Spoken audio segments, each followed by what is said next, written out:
Bir də tənqidi təfəkkürdə başqa bir məqamı sizə vurğulayacağım.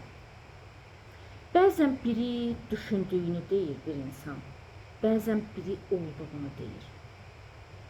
İndi mən ayırt edəcəm sizin üçün. Düşündüyünü deyil, olduğunu deyən insan tənqidi təfəkkürlü insandır. Bax, bunu yadınızda saxlayın.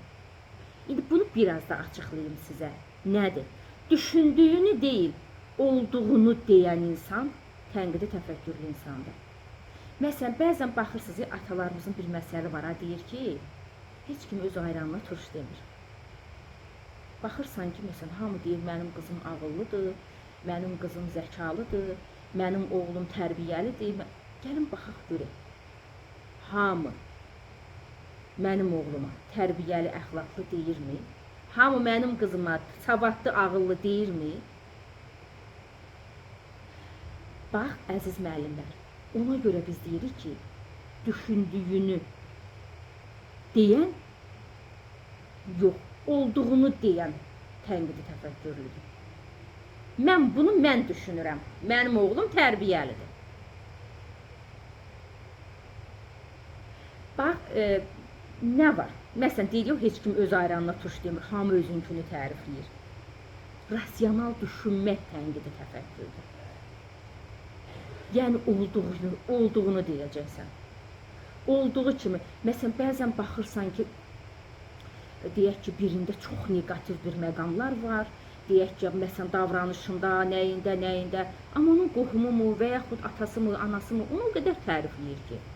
Amma baxırsan, əslində, olanlar elə deyil. O insan öz düşüncələrini deyir, olanı demir.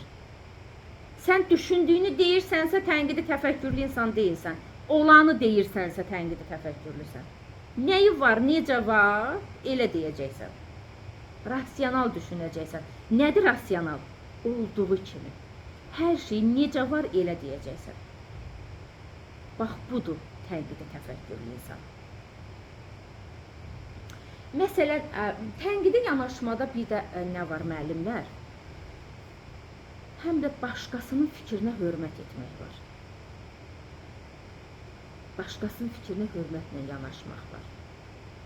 Əslində biz hamını dinləyirik. Yəni, onların içində, deyək ki, məsələn, münasibətli olduğumuz, ünsiyyətli olduğumuz insanların içində yalan danışanı var, doğru danışanı var, yanlış danışanı var və s. Biz kiməsə deyə bilmərik ki, sən bunu səhv deyirsən. Yəni, mən düşünürəm ki, mən düz deyirəm, o da düşünür ki, o düz deyir. Biz kiməsə deyə bilmərik ki, sən bunu niyə səhv danışırsan? Yəni, biz onu deyə bilmərik. Yəni, onu o zaman, məsələn, deyə bilərsən ki, mən sənin fikirlərinə hörmətlə yanaşıram. Mən də bu cür düşünürəm. Bax, budur tənqidi təfəkkür. Məsələn, deyək ki, hansısa bir ortamda mübahisə var, hansısa bir ortamda nəyisə bir müzakirə edirik. O müzakirədə sən əgər sona qədər gedə bilirsənsə, tənqidi təfəkkürdür. Yox, sona qədər gedə bilmirsən, sübutun yoxdursa, arqument gətirə bilmirsənsə, onu yarıda dayandırırsan.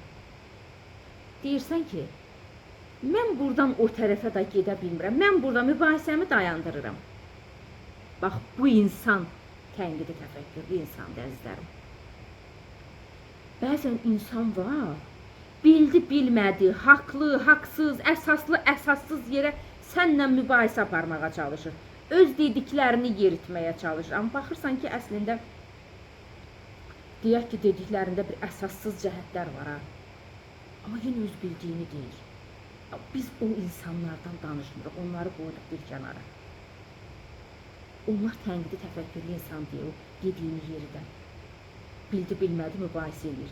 Biz o insanları deyirik ki, o insanlar mübahisə zamanı müəyyən bir yerə qədər gəlir, deyir, mən bura qədər gələ bilirəm, buradan o tərəfə gedə bilmirəm. Mən mübahisəni burada dayandırıram. Mənim bura qədər sübutum var.